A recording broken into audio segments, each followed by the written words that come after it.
ಅಕ್ಕಯ್ಯ ಸುಮ್ನೆ ಯಾಕೆ ಕಿತ್ತಾಟ?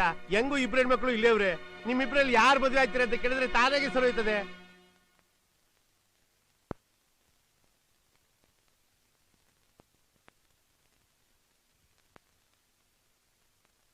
ನಾವಿಬ್ರು ಅವ್ರನ್ನೇ ಮದ್ವೆ ಮಾಡ್ಕೋತೀವಿ,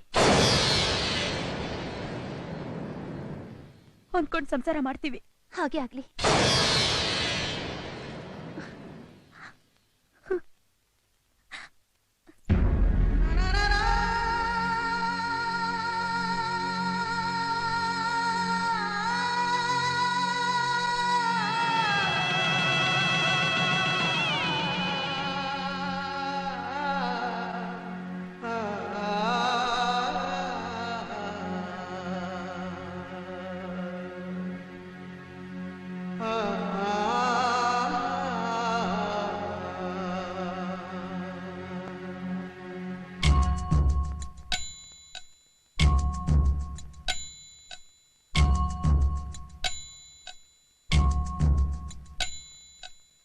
ಬೆಟ್ಟದಂತ ಮನಸ್ಸು ಕರಗಿತು, ಬೆಂಕಿಯಂಥ ಕಣ್ಣು ನೆನೆಯಿತು.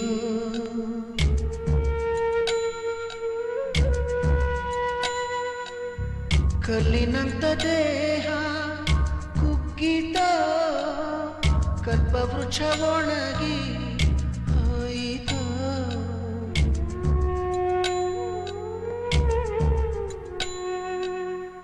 ಕಂದನೆ ಬಾಯೆಂದು ಕರೆಯೋರು ಇಲ್ಲ,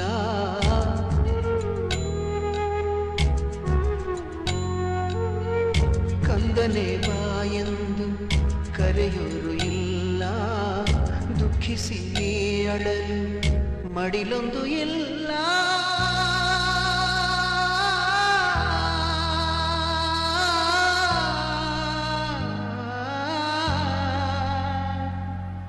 ಬೆಟ್ಟಪ್ಪ ಬೆಟ್ಟಪ್ಪ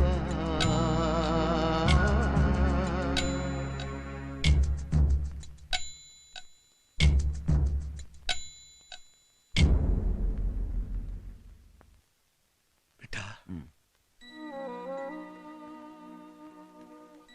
ನನ್ನ ಕ್ಷಮಿಸ್ಬಿಡು ಮಗ. ನಿನ್ ದುಃಖಕ್ಕೆ ನಾನೇ ಕಾರಣ ಕಣಪ್ಪ. ಯಾರ ದುಃಖಕ್ಕೂ ಯಾರು ಕಾರಣ ಆಗೋದಿಲ್ಲ. ಅವ್ರವ್ರ ಪಾಲಿಗೆ ಬಂದಿದ್ನ ಅವ್ರು ಅನುಭವಿಸ್ಲೇಬೇಕು. ಇಲ್ಲ ಬಾವ, ಅಪ್ಪಯ್ಯ ನಿಂತವ ಸರಿಯಾಗಿ ವಿಚಾರ ಮಾಡ್ಕೊಂಡು ಹೋಗ್ಬೇಕಿತ್ತು. ತಪ್ಪಾಗೋಯ್ತು.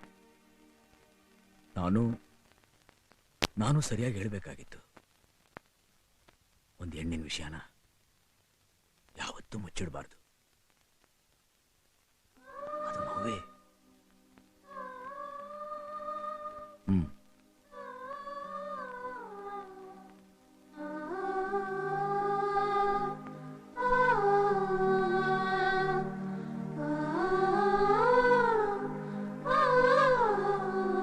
ಬಿಟ್ಟ,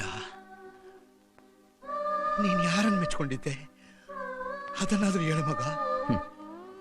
ತೆಪ್ಪನೇ ಮುಳುಗಿದ್ಮೇಲೆ ಹುಟ್ಟೆಲ್ಲಿದೆ ಅಂತ ಹುಡ್ಕೋದು ಯಾಕೆ? ಆ ವಿಷಯ ಬೇಡ ಬೇಡ.